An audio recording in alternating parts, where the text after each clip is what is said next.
धन्यवाद मैडम।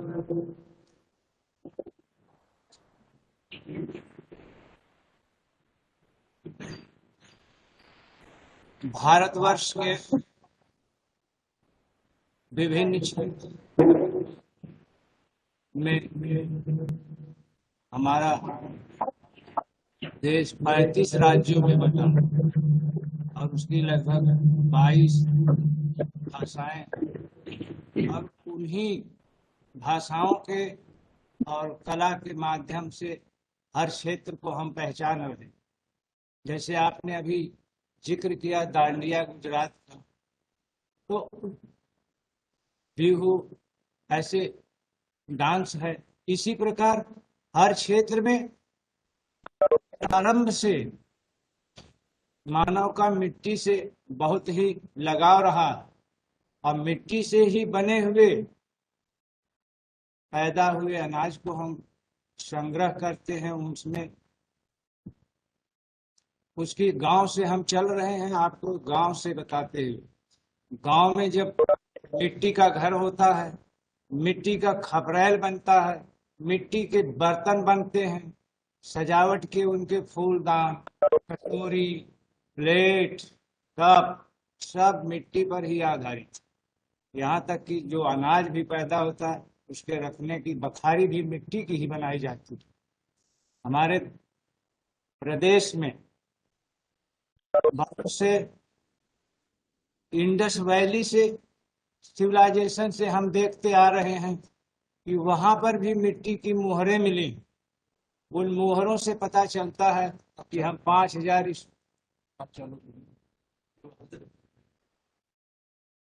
5,000 वर्षों से इस परंपरा को आगे बढ़ाते हुए चले आ रहे हैं।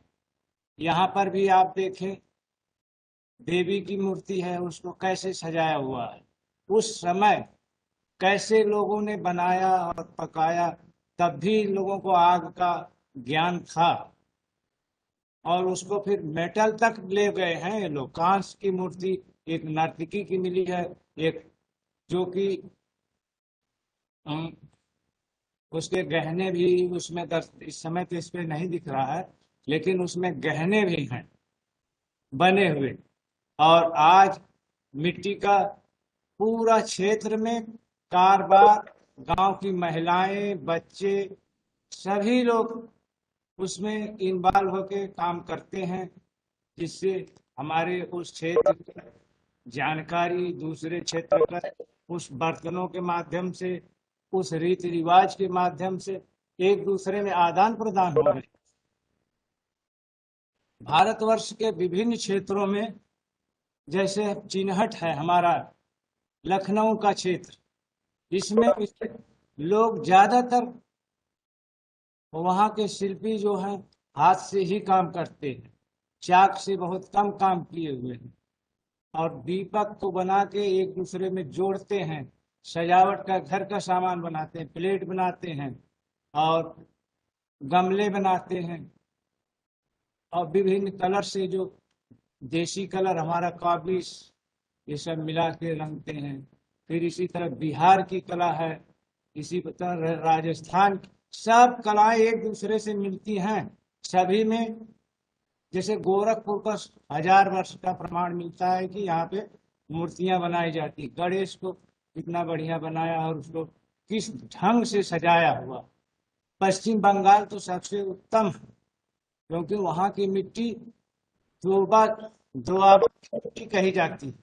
चारों तरफ से मिट्टी बह के बंगाल की खाड़ी जाती है। वहां तो कोई मिट्टी तो मक्खन की तरह से उठती है हाथ में, और उससे वहां का कारीगर, कुम्हार, ये तो घरेलू कुम्हारों के यहाँ ही था, लेकिन आज उसका विकास विद्यालय, विश्वविद्यालय तक पहुंचा, एकेडमी में आ गया, और इस चीज को अब मिट्टी से आगे बढ़ के मेटल में भी अब आ गए हैं हम लोग। जैसे लखनऊ में छोटे छोटे बिट्स बनते हैं, छोटी छोटी चिड़िया बनाई जाती हैं, छोटे छोटे खिलौने बनाए जाते हैं। और इसी तरह बनारस में भी खिलौने हैं, लकड़ी के खिलौने हैं। कहीं जहाँ जो वहाँ का लोकल सामग्री उपलब्ध होता है, उसी पे आधारित होता है। जैसे घर भी बनाना है तो उसको बांस पे भी मिट्टी को लीप करके उस पे भी डिजाइन कर रहे हैं, उसको भी सजाते हैं रंग करके। असम में बांस का बहुत काम होता है। असम के बांस को चीर के उसके ऊपर पतला पतला कैलेंडर, मोर, राधा कृष्ण इत्यादि इत्यादि सब बनाते हैं।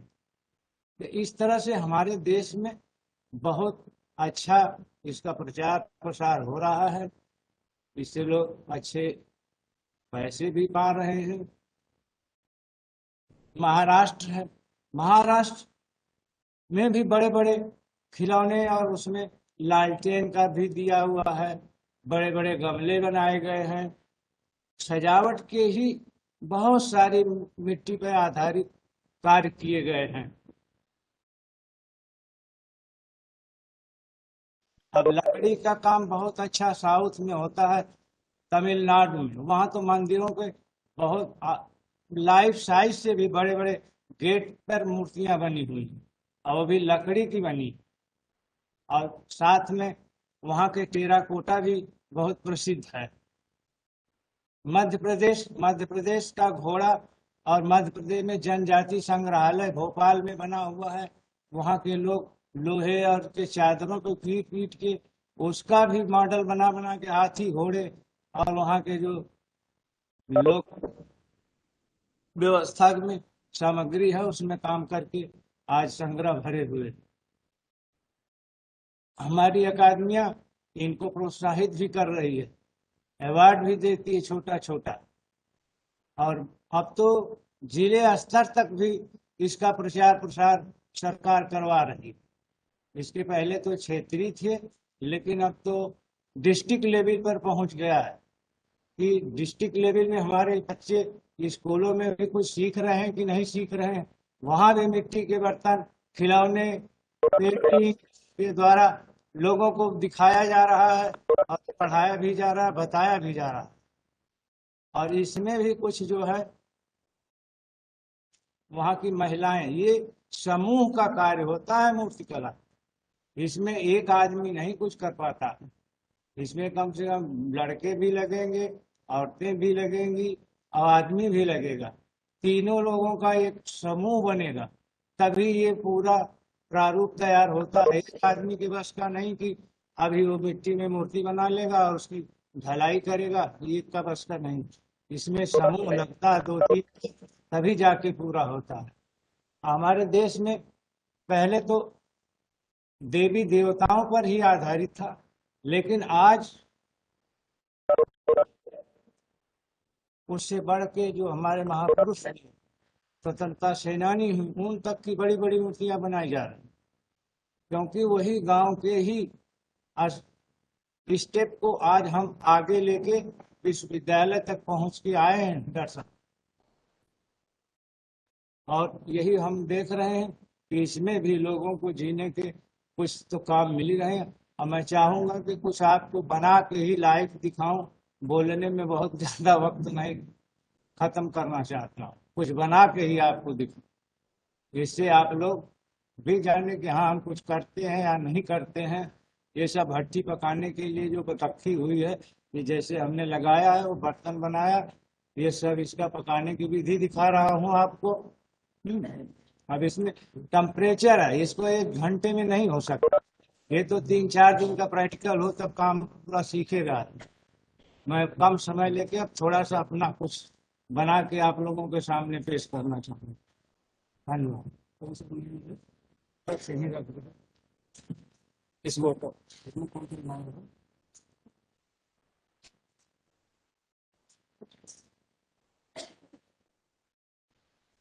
बेल बेल थोड़ी मिट्टी दो।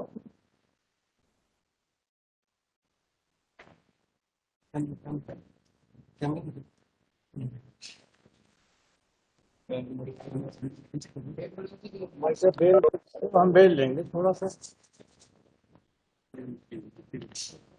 हाँ तो बाद ये मिट्टी साधारण मिट्टी है, यही जो हमारे आसपास तालाब की मिट्टी है, इसी से हम लोग मूर्ति बनाते हैं। और ये मिट्टी देखिए, जिससे दबाएंगे अपने आप रूप ले रही।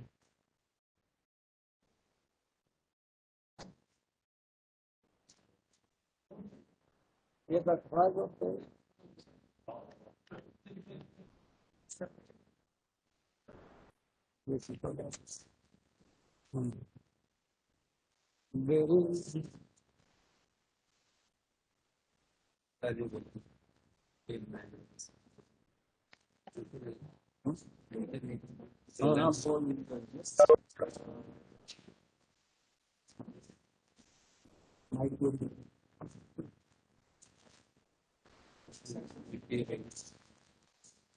अब ये मिट्टी का मैंने ये प्लेट बनाया है।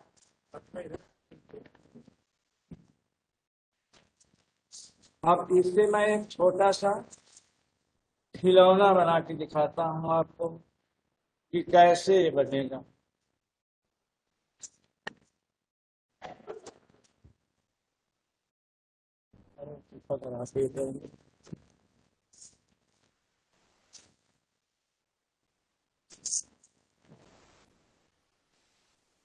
हमने सर्वप्रथम ये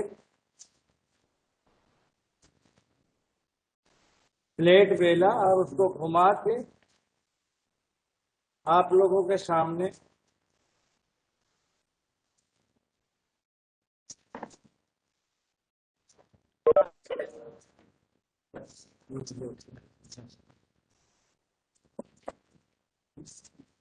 इसके बाद दूसरे प्लेट पे इसको हम रखेंगे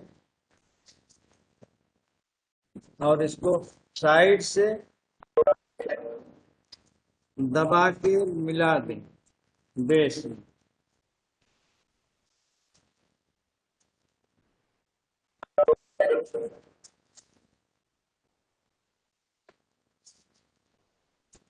अब इसी तरह हम दूसरे प्लेट को लेंगे और इसके ऊपर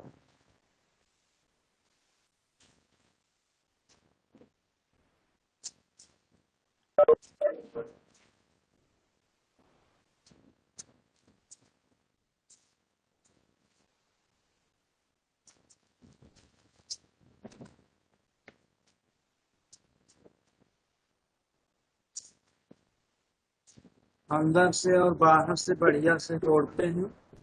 ये टिकर, ये खोखला बेस है।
आपको मैं दिखा रहा हूँ, प्लेट जो है लपेट के खोखला हम बना लेते हैं।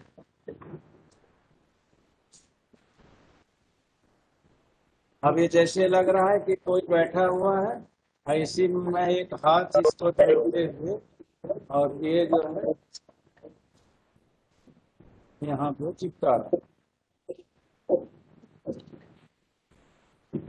और दूसरा हाथ इधर से जो है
अब ये पूरा फिगर तो नहीं बन पाएगा, फिर भी मैं बैठा हुआ एक नमूना आपके सामने पेश करूंगा।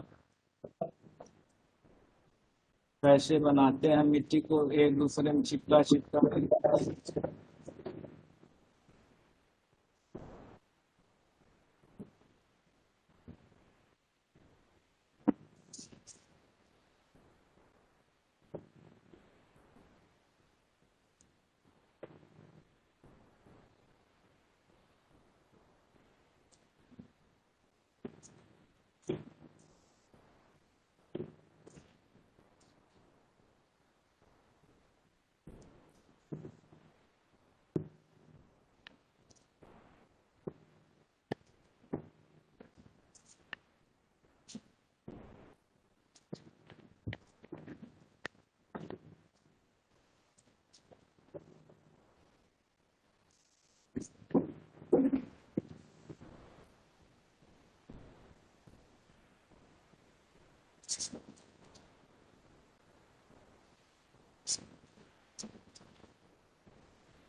इसमें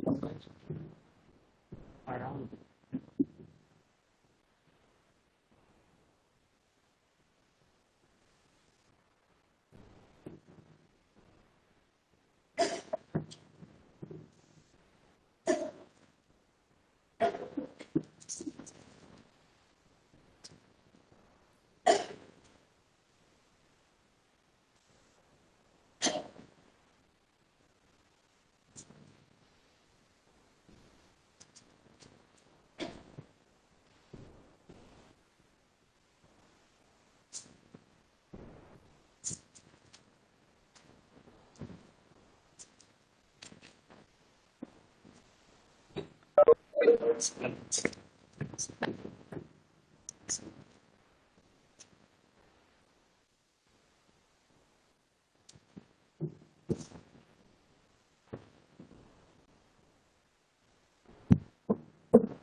अब मैं आप लोगों को एक छोटा सा, ये तो बना के दिखाया, लेकिन एक और बना रहा हूँ।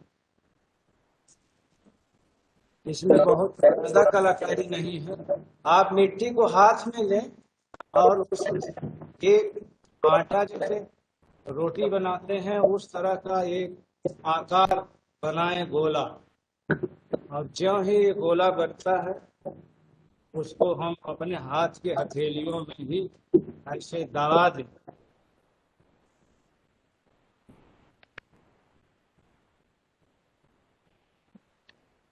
ऐसे हम दबा दिए तो मुझे कोई एक शेप मिलाया। अब ये शेप देखेंगे आप तो लगेगा एक कछुए का पूरा पीठ है। ये बहुत सरल है, इसको बहुत आसानी से बना सकते हैं हम लोग। और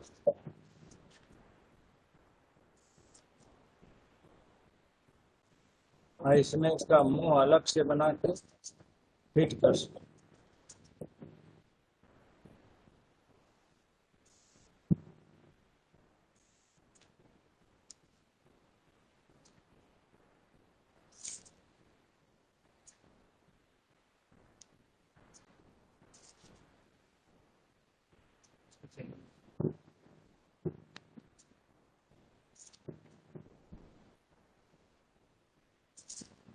और इसके चार पैर मिट्टी लगा के हम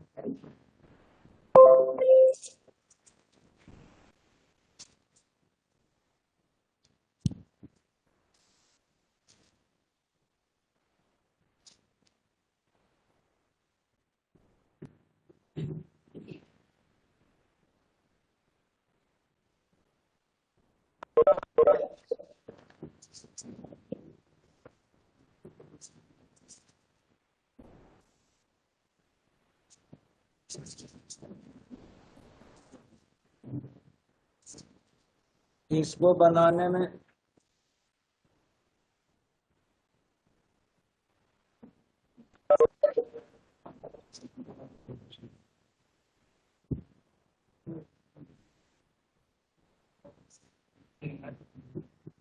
इसके जोड़ को, पैरों को हम तेले से बढ़िया से पेस्ट करके मिला देंगे, नहीं तो ये टूट जाए।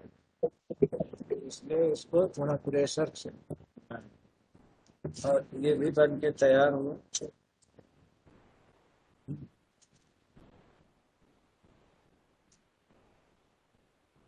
इसी तरह से हम छोटे छोटे फूलदान भी बना लेते हैं।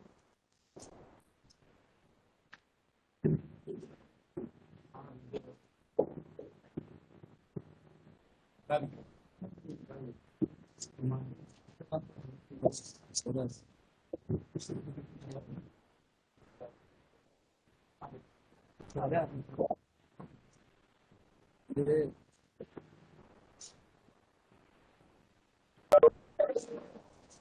अभी बहुत जल्दी बाजी करते, हमने एक ये बनाया आपके सामने, बहुत ही थोड़ा, बहुत अच्छा तो नहीं बना है, फिर भी मैंने कोशिश किया कि बन जाए, और बना भी है। और एक छोटा कछुआ भी यहाँ पे, ये भी। अब इसमें हम चाहें तो बहुत बढ़िया से डिजाइन भी ऐसे काटते हैं इस तरह से।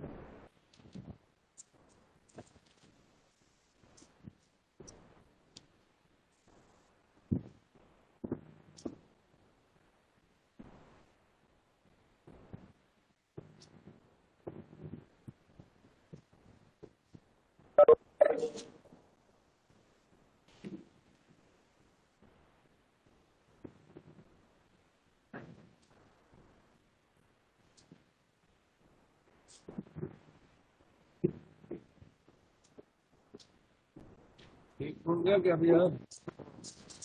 ये इंसान भी थोड़ा सा तेज चल रहा है।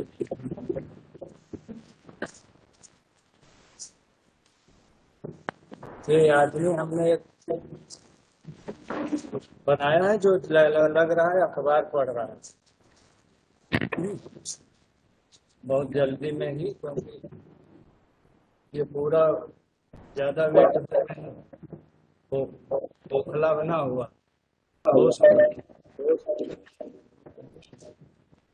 धन्यवाद मैडम, अब तो समय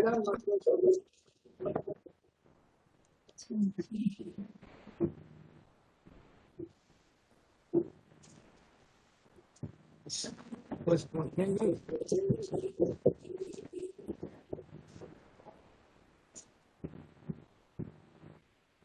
ये सब बताइए।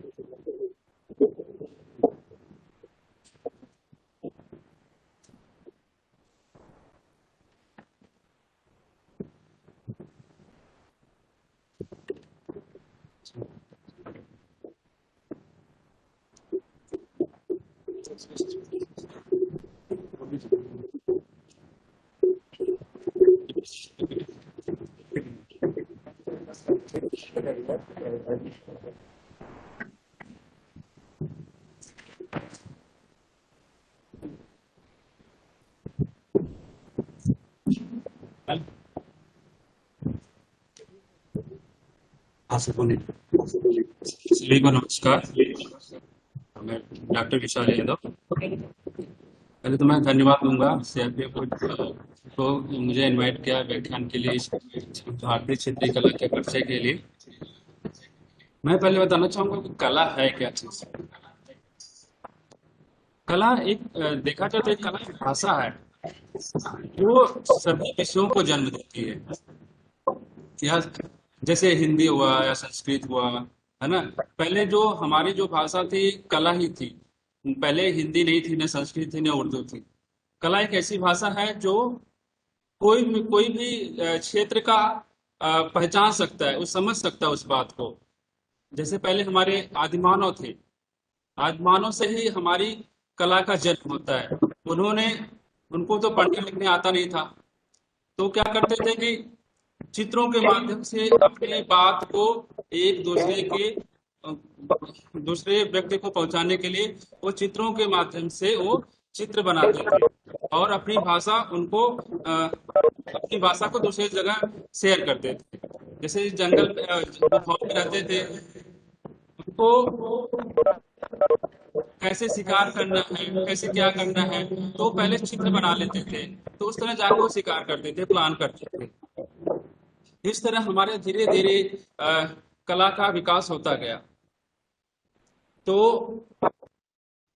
जैसे कि जो कलाकार क्यों करता है, कला एक खुशी के लिए की जाती है, तनाव को दूर करने के लिए किया जाता है। कलाकार जो है अपनी भावनाओं को व्यक्त करने के लिए कैनवस हुआ, मिट्टी हुआ जैसे सर ने बनाया, मिट्टी हुआ, मेटल हुआ, इत्यादि विषयों को लेके उन्होंने अपनी भावनाओं को अभिव्यक्त किया। रही क्षेत्रीय कला की, तो हमारा देश जो है विविधताओं का देश है। हर 50 किलोमीटर पे सबकी संस्कृति बदली हुई है, सबका भाषा बदला हुआ है, सबके कल्चर बदला हुआ है।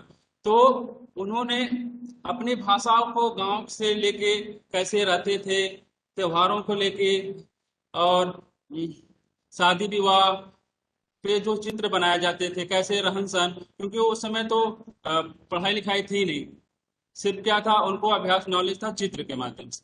तो चित्र बनाते थे और चित्रों के माध्यम से ही अपनी बात को वो कहते थे। फिर धीरे धीरे जैसे विकास होता गया, वैसे सारी चीजों का विकास होता गया। अब मैं आपको उत्तर प्रदेश की जो कला है उसके बारे में चर्चा करूंगा कि उत्तर प्रदेश में बहुत सारी कलाएं हैं। हमारा चौक नाम सुना होगा आप लोगों ने, जो पूर्वांचल साइड में इसको बना रंगोली की तरह जहाँ पूजा होता है उस जगह पे बनाया जाता है। ये उत्तर प्रदेश की बहुत फेमस चित्रकला मानी जाती है। हमारे पास इसकी स्लाइड नहीं है। ये है जरी का कार्य। जरी का कार्य बनारस में बहुत ज्यादा होता है।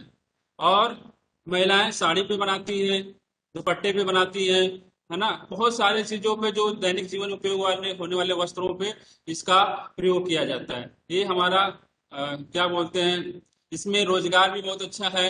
बहुत अच्छे, बहुत महंगे महंगे, जितनी बढ़िया डिजाइन होती है उतना ज्यादा इसकी कास्ट होती है, और इसमें लोगों को रोजगार भी मिल जाता है अच्छा खासा।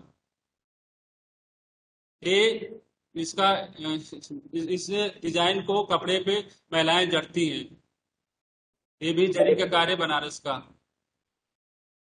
ये देखिए कितने खूबसूरत डिजाइन है, इसको महिलाएं कपड़े पे, साड़ी के बॉर्डर पे बना रही हैं। ये है दरी का कार्य। उत्तर प्रदेश में भदोही एक जगह है जो इस दरी के लिए फेमस है। दरी की डिजाइन पूरे भारत में नहीं, विदेशों में इसकी भी सप्लाई होती है। और यहाँ पे पूरा जो भदोही जिला है, इस जिले में इसका कार्य किया जाता है। पीतल का कार्य जो है मुरादाबाद में पीतल का कार्य बहुत ज्यादा होता है। और इसमें क्या बोलते हैं, यहाँ पे जो नक्काशी है इसका, और हर घर में लगभग इसका काम किया जाता है। लेकिन आजकल क्या है कि ये प्लास्टिक का रूप ले लिया है। प्लास्टिक का रूप ले लिया, लोग प्लास्टिक के बर्तन खरीद रहे हैं, जिससे क्या होगा, हमारा पर्यावरण भी दूषित हो रहा है। अगर हम फिर वापस अपने कल्चर में आना चाहें तो हम अपने जो पर्यावरण से भी बच सकते हैं। जैसे हम पौधे लगा रहे हैं, ऑक्सीजन की कमी हो रही है, थोड़ा सा मैं इसको जोड़ना चाहूंगा, क्योंकि प्लास्टिक से हमें बचना है। अगर हम पीतल का कार्य प्रयोग करेंगे तो उनको रोजगार मिलेगा।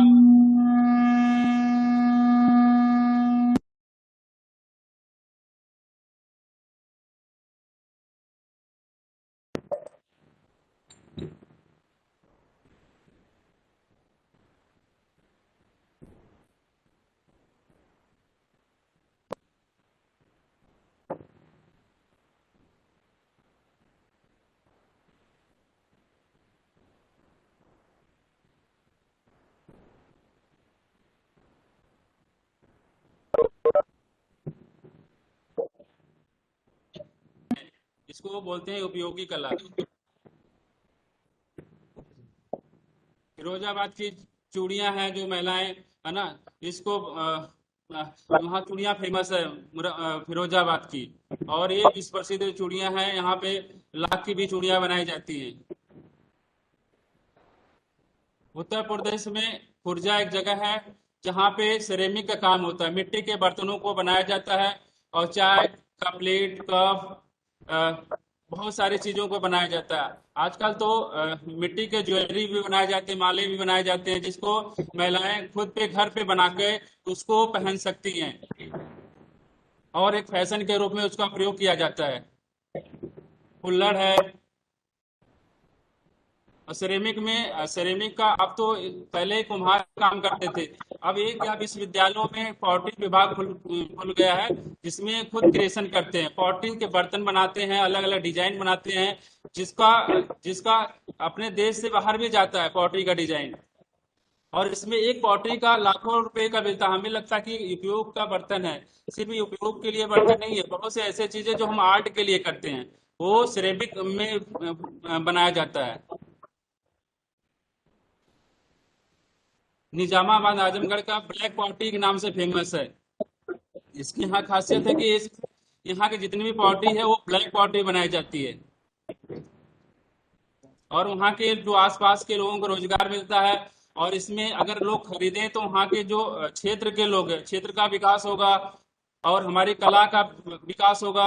और इस कला से जो ब्लैक ब्लैक पॉटरी है, और इसको फूलदान के रूप में प्रयोग किया जाता है।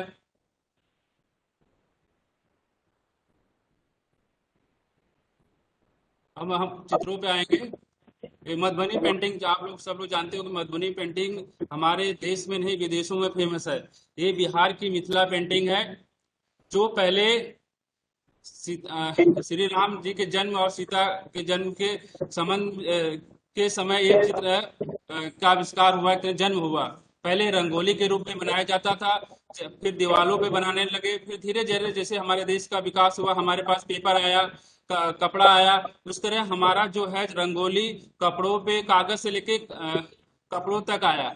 और इसमें पहले अर्थ कलर का प्रयोग किया जाता था, लेकिन अब एक्रेलिक कलर का प्रयोग करते हैं। इसमें जो इसकी मेन खासियत है इसकी लाइनिंग, इस लाइनिंग की इसकी पहचान है, जो ब्लैक ब्लैक लाइनिंग पेन के जैसे खींचा गया है, ये सब इसकी पहचान है।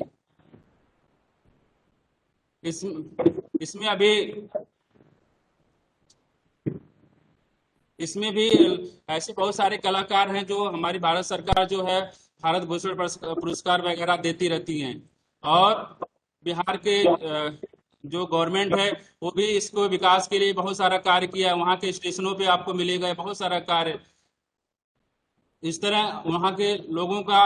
और ये पूरा जो मिथिला क्षेत्र है वहाँ पे मधुबनी पेंटिंग बहुत लोग करते हैं, पूरा परिवार करता है और जिससे अपना जीवन यापन करते हैं। और ये सिर्फ क्षेत्र तक ही नहीं, ये नेशनल इंटरनेशनल लेवल तक की इसकी पहचान रखती है अपनी।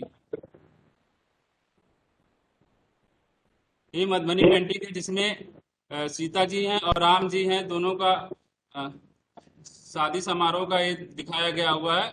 और ये शादी का ये भी दूसरा चित्र है इसमें दिखाया गया है, जिसमें अर्थ कलर का प्रयोग किया हुआ है, ग्रीन कलर का और नीले रंग का प्रयोग बहुत अच्छे से किया गया हुआ है। इसका संयोजन बहुत अच्छा बनाया गया है। मिथिला देखिए, एक गांव की जो औरत है वो उस पेंटिंग को बना रही है। बहुत बड़े बड़े लेवल पे, बहुत बड़े कैनवस पे बनाते हैं लोग। गौंड आर्ट ये जनजाति कला है। इस कला को मध्य प्रदेश में के लोग बहुत, जो हमारे समकालीन कलाकार हैं, इसके जो टेक्निक को लेकर आधुनिकता में प्रयोग कर रहे हैं, इस टेक्निक को लेकर आधुनिकता में प्रयोग कर रहे हैं। जे स्वामीनाथन जैसे आर्टिस्ट लोग इस पेंटिंग से प्रभावित होकर बहुत अच्छा कार्य कर रहे हैं। यंग आर्टिस्ट भी प्रेजेंट टाइम में इसको काम कर रहे हैं, और इसके विकास के लिए मध्य प्रदेश सरकार जो है बीच बीच में क्या बोलते हैं वर्कशॉप कराती है, इसके सेमिनार कराती है, बहुत सारे चीज करती है इसके लिए। ये इसकी लाइनिंग पहचान है, जो इसकी जो लाइनिंग है एक एक करके वाइट लाइट टोन डाला गया है, फ्लैट कलर पे ही इसको लाइनिंग डाली जाती है, इसकी यही पहचान है। ये देखिए इसका चित्र है। इस चित्र में बहुत अच्छे से कलर प्रयोग किया गया है, और इसमें जो लाइनिंग है ये सिर्फ आदिवासी जो जनजीवन पे संबंधित चित्र बनाए गए हैं।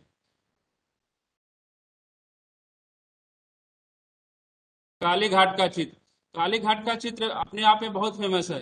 ये कालीघाट मंदिर जो वहाँ पे पश्चिम बंगाल में 19वीं शताब्दी के आसपास में, यहाँ के काली मंदिर के आसपास के जो लोग पटुआ लोग हैं, तो इसको पटुआ कला के नाम से भी जाना जाता है। ये पेंटिंग की खासियत क्या है, इसमें एक तरफ शेडो दिया जाता है, एक तरफ लाइट रखा जाता है, और ये फ्लैट पे ही मोस्टली रहती है।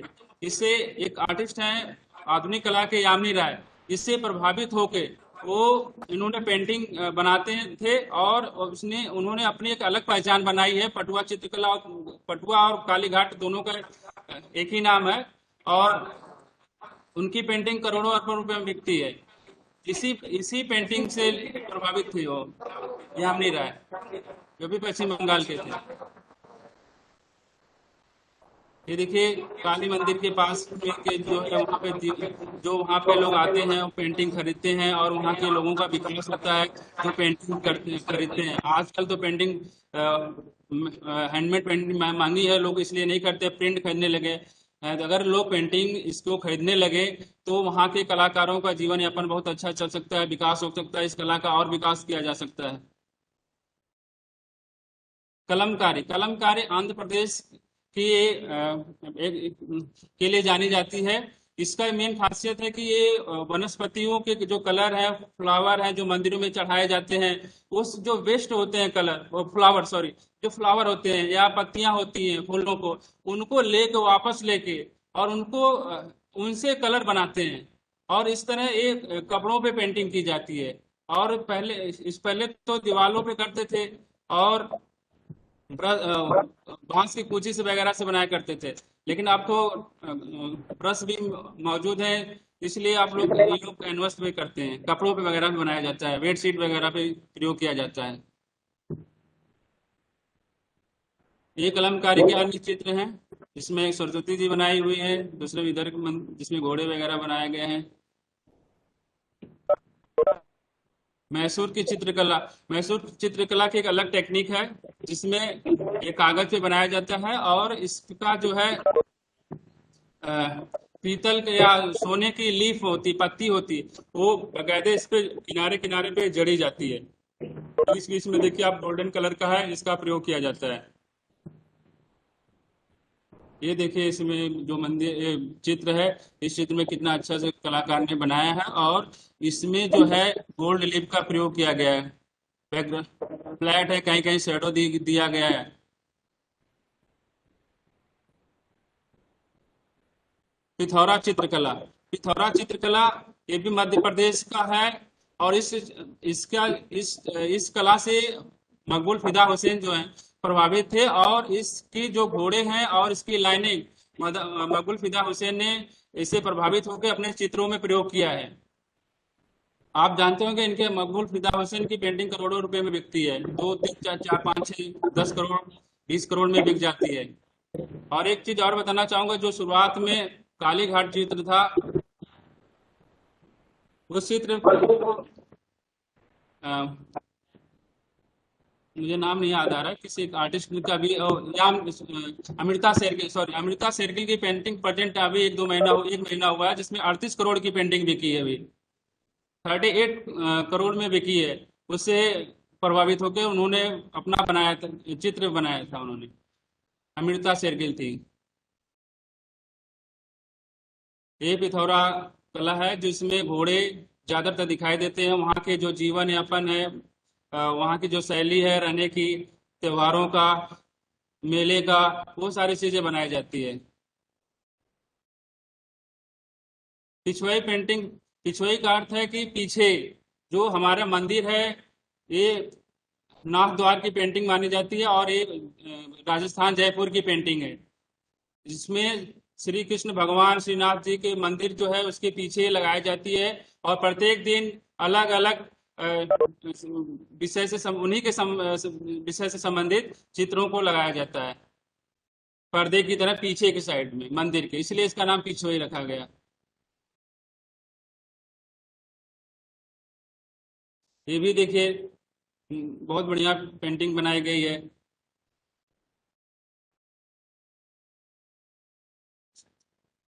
मुगल कालीन चित्रकला, मुगल कालीन चित्रकला हमारे देश में 16वीं शताब्दी से लेकर 18वीं शताब्दी के बीच में इसका विकास हुआ। सबसे पहले हुमायूं ने मीर सैयद अली और अबू समद को 2 कलाकार भारत आए बुलाए, और इन्हीं 2 कलाकारों से हमारे देश में, चाहे राजस्थान हो, चाहे हमारा पहाड़ी शैली हिमाचल प्रदेश हो, चाहे हिमाचल प्रदेश उत्तराखंड हो, उत्तर प्रदेश हो, अनेक राज्यों में गए। पहले हुमायूं के शासन में चित्रकला का थोड़ा सा विकास हुआ, धीरे धीरे अकबर के शासनकाल में ज्यादा विकास हुआ। अकबर के शासनकाल में अकबर खुद चित्र बनवाते थे, अपने सामने बैठ के उनका मुखा चित्र बनाया जाता था। अबू समेद और मीर सैयद अली ये लोग चित्र बनाया करते थे। इन्होंने एक कार्यशाला आगरा में स्थापित कराया था अकबर ने, और वहाँ पे मुगल शैली का दरबारी कला के नाम से जाना जाता है, जिसमें ईरानी और फारसी और भारतीय तीनों शैलियों को मिक्स होकर ये चित्र बनाए जाते हैं। लेकिन जैसे जैसे मुगल काल का, जहांगीर के काल में इसका पूरा गोल्डन पीरियड माना जाता है, क्योंकि पूर्ण रूप से ये भारतीय कला के रूप में दिखाई देने लगी। उसका वेशभाषा जो था वो जहांगीर के शासनकाल में पूरा भारतीय हो गई, क्योंकि वहां उन्होंने अपनी जो ईरानी शैली थी वहां पे उसको छोड़ दिया, और उन्होंने पूरा अपने देश की जो रहन सहन है, अपनी जो दिनचर्या, हमारे पूजा पाठ है, सांस्कृतिक कल्चर है, उसको लेके वहां जहांगीर ने काम करवाया। औरंगजेब के शाहजहां के शासनकाल में वास्तुकला का विकास हुआ। जैसे हमारा लाल किला है, आगरा किला है, ऐसे बहुत सी चीजें हैं जो मुगल काल के शासन की ही कला है, जो स्थापत्य कला के रूप में जाना जाता है। हुमायूं के शासन काल में कला का बहुत लॉस हुआ और धीरे धीरे वहीं इसके बाद में तो वहाँ के जो दरबारी कलाकार थे वो धीरे धीरे हिमाचल प्रदेश की तरफ बढ़ गए और उत्तर उत्तराखंड की तरफ चले गए। इस तरह बाद में जाके एक अभ्रंश शैली का जन्म हुआ, जो मुगल शैली से जो प्रभावित थे और उससे प्रभावित से, तो इसलिए उसका नाम अभ्रंश शैली रखा गया। बाद में राजस्थान की तरफ चले गए थे। राजस्थान शैली को राजपूत शैली के नाम से भी जाना जाता है। ये जो मुगल शैली थी और राजस्थान शैली, दोनों को पहचान पाना बड़ा मुश्किल होता है, क्योंकि जो मुगल शैली थे उनसे प्रभावित थे और इस तरह होते। वहां पे बहुत सारी मेवाड़ शैली, उप शैलियां, डोनार शैलियां होती थी। अब हम आपको वारली पेंटिंग, वारली पेंटिंग बहुत फेमस पेंटिंग है। ये महाराष्ट्र की है। ये दीवारों पे बनाई जाती थी और ये घरों पे बनाया जाता, सिर्फ फ्लैट कलर होता था। इसमें ज्योमेट्रिकल फॉर्म का प्रयोग किया जाता था। ये पेंटिंग विश्व भर में प्रसिद्ध है और ये जितना प्रसिद्ध है उतना ही सिंपल इसको डिजाइन में बनाया जाता है। अब हम आपको प्रैक्टिस करना सिखाएंगे कि कैसे वर्ली पेंटिंग बनाई जाती है। आप लोगों के पास अगर A4 साइज या जो भी ड्राइंग शीट है आप लोग निकाल लीजिए और पेन ले लीजिए। फिर मैं आपको एक वर्ली पेंटिंग बना के दिखाऊंगा, डेमो दूंगा।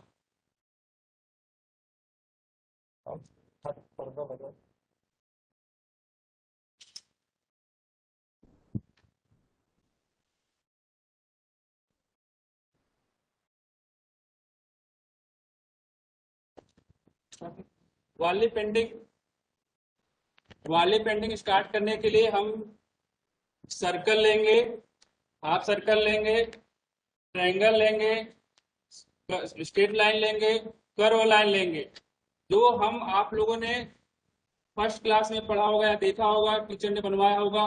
ठीक है, उसके माध्यम से हम आपको नृत्य करते हुए महिलाओं को दिखाऊंगा ड्राइंग कैसे किया। इतना सिंपल है। जो हमारी वाली पेंटिंग है बहुत जितना फेमस है उतना ही इजी है। आपको मैं बना के दिखाता हूँ। पहले हम जितना बड़ा आपका कैनवस होगा उसी के हिसाब से हमारा फिगर बनता है। ऐसा नहीं कि हम बीच में छोटा सा बना देंगे तो हमारा जो कंपोजिशन गलत हो जाएगा। एक हम सर्कल बनाएंगे, स्ट्रेट लाइन, त्रिभुज बना लिया हमने।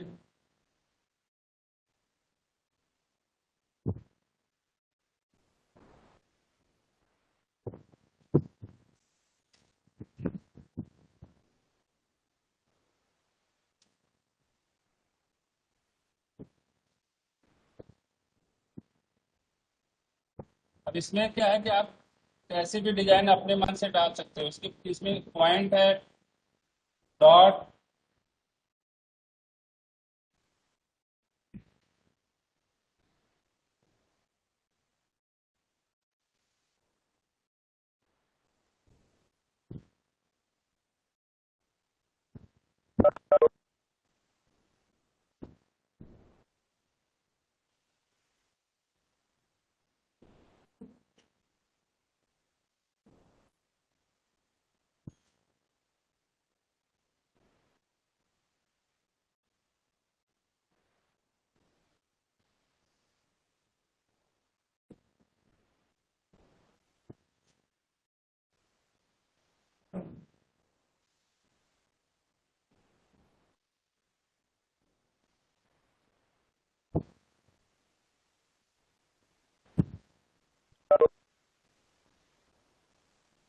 फिर एक सर्कल बनाएंगे। फिर हम कंपोजिशन में 3-4 ड्राइंग रख सकते हैं।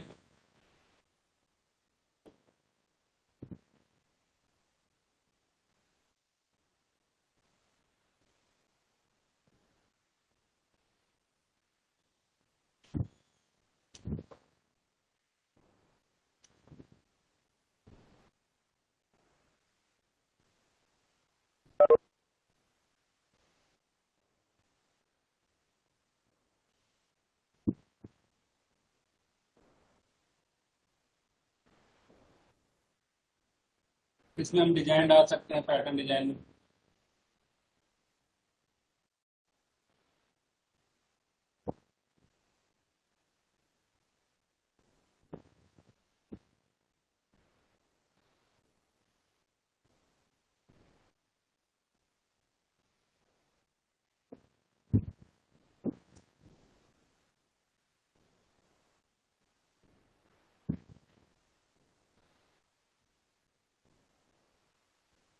तो बोलते भी रहते हैं, आप बोलते भी रहें। ठीक है, इसमें डिजाइन हम करते चले जाएंगे। दूसरे इमेज में हम अपना इसका डिजाइन डाल देंगे। अब इसमें जो है बहुत सिंपल है एक करना है इसको। बच्चों से भी करवा सकते हैं आप अपने घर पे, और खुद भी कर सकते हैं। आपका किचन है ना, किचन के दरवाजे भी बना सकते हो आप। और बॉटल है, पानी के बॉटल है।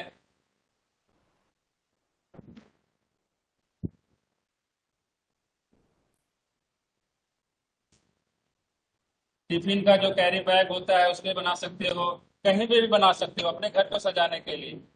और पेंटिंग खुद कर सकते हो। इस तरह ये पेंटिंग बनाई जाती है। अब जितना आपके पास टाइम हो उसमें आप इसमें कर सकते हैं।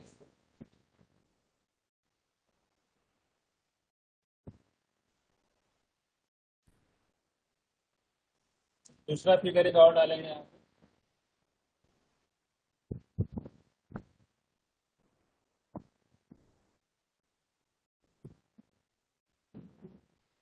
फिर एक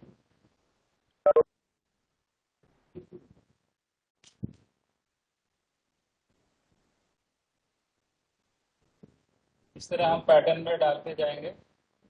वॉल पेंटिंग भी बहुत इजी है, कोई भी बना सकता है, लेकिन इसको प्रैक्टिस चाहिए और क्रिएटिविटी होनी चाहिए। खुद सोचिए, खुद करिए।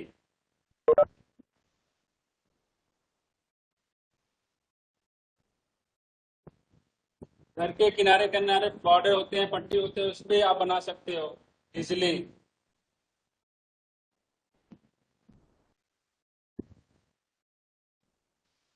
पेड़ वगैरह बना सकते हैं ऐसे।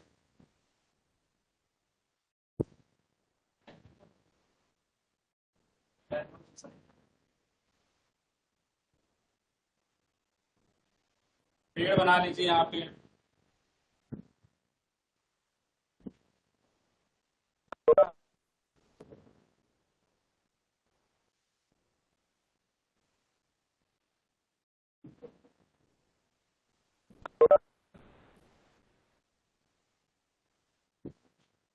इसके बॉर्डर देंगे।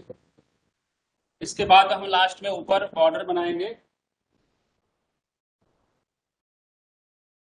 बॉर्डर इस तरह बना लेंगे जो हर वाली पेंटिंग के किनारे बॉर्डर बना रहता है।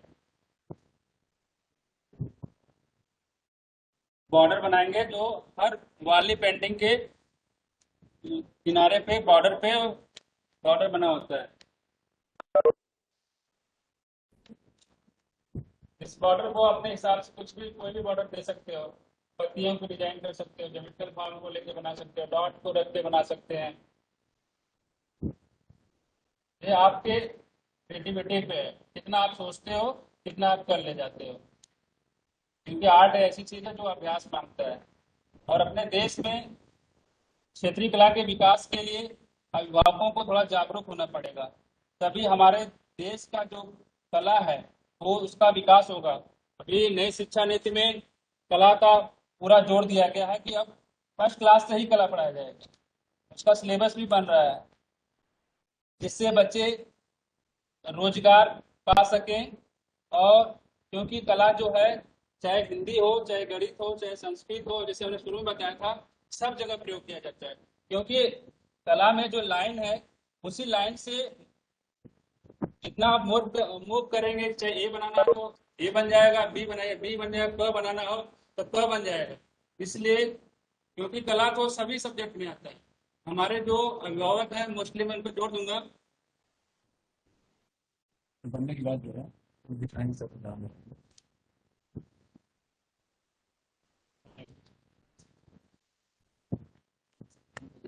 तो ये डॉट रखेंगे,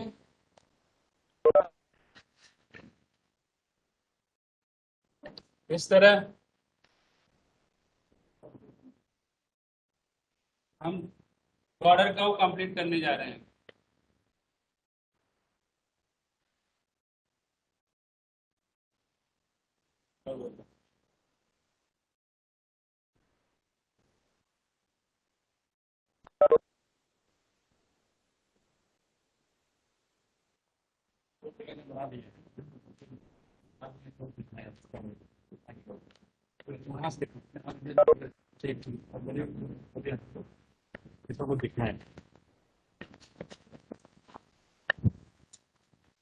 जो लोग वाली पेंटिंग बना लिए हैं वो दिखा सकते हैं मुझे। हम देखना चाहेंगे क्या आप लोगों ने कितना बनाया। बहुत बढ़िया, थोड़ा लाइट दिख रहा है। आपने बहुत अच्छा बनाया, इतने कम समय में सीख लिया आपने। वाह, बहुत बढ़िया, बहुत बढ़िया। कोशिश मैं करूंगा कि आप लोग अपने घर पे, है ना, इसको बनाएं और बच्चों को भी इन्वॉल्व करें। जैसे कभी काल क्या होता है कि बच्चे नहीं पढ़ते हैं, आप बोलेंगे बेटा पढ़ लो, तो क्या होता है ना, बच्चा कहता है कि मम्मी हम नहीं पढ़ेंगे। जब बार बार कहते हो पढ़ने के लिए, कम से कम उसको बोलो कि आर्ट बनाओ बेटा, चलो आर्ट बनाओ। जब आप बनाओगे तो वो भी बनाने तैयार हो करेगा। ठीक है, तो वो जब पेंटिंग करेगा तो पेंटिंग करने के बाद खुद उसका मूड करेगा कि हम कुछ पढ़ लें, कुछ कार्य कर लें, है ना, स्कूल का।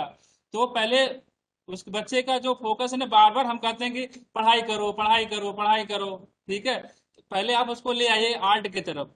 जब आर्ट में आएगा तो वो धीरे धीरे वो नहीं होगा कि आप कहोगे कि पढ़ाओ, आपको चलो पेंटिंग बनाओ।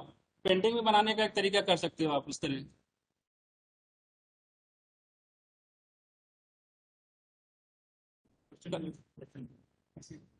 किसी का क्वेश्चन हो तो पूछ सकता है।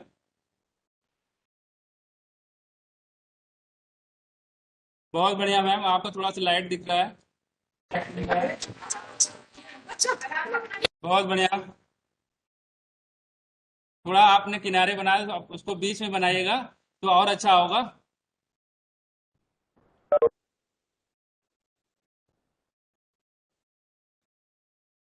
छोटा बना, ठीक, बहुत बढ़िया बनाया। थोड़ा जो पेपर है तो पूरा उसको कवर करिए, कंपोज होना चाहिए, नहीं कि पेपर काट दो साइड से निकल जाए। थोड़ा इस पे ध्यान रखिएगा आप लोग। आवाज नहीं है।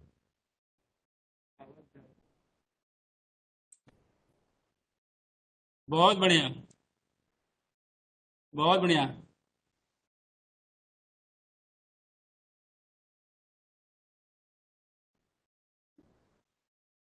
किसी का क्वेश्चन हो तो पूछ सकता है। आवाज नहीं है। आज का यह व्याख्यान यहाँ समाप्त होता है और अब चूंकि यह प्रश्नोत्तरी का सेशन है, मैं आग्रह करना चाहूंगा वेबिनार से जुड़े सभी सदस्यों से कि वे आज के विषय पर मुख्य वक्ता द्वारा दिए गए व्याख्यान तथा प्रस्तुति से संबंधित किसी भी तरह का कोई प्रश्न हो तो कृपया पूछें ताकि हम उनसे उनकी राय ले सकें।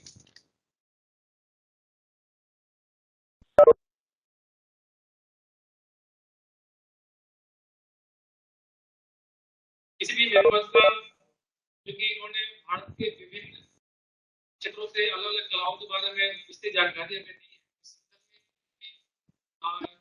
क्वेरी किसी के मन में है सकते हैं।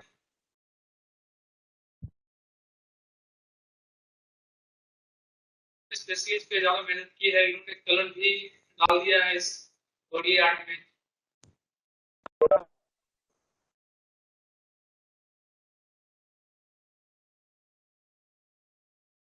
So any station they are free to ask any question, क्योंकि हमारे सीसी मेंबर्स हैं, जो भी मेंबर्स जुड़े हुए हैं, they can ask any question regarding any regional art। हमारा विस्तार भारत के सभी क्षेत्रों में है और हमारे डिजिटल कला भी सभी जगह स्थापित है। तो निश्चित रूप से हर क्षेत्र की अपनी कला होती है जिसका विस्तृत जानकारी हमें व्याख्याता ने दिया है। इस संदर्भ में कोई और भी कुछ जानकारी हो तो आप पूछ सकते हैं।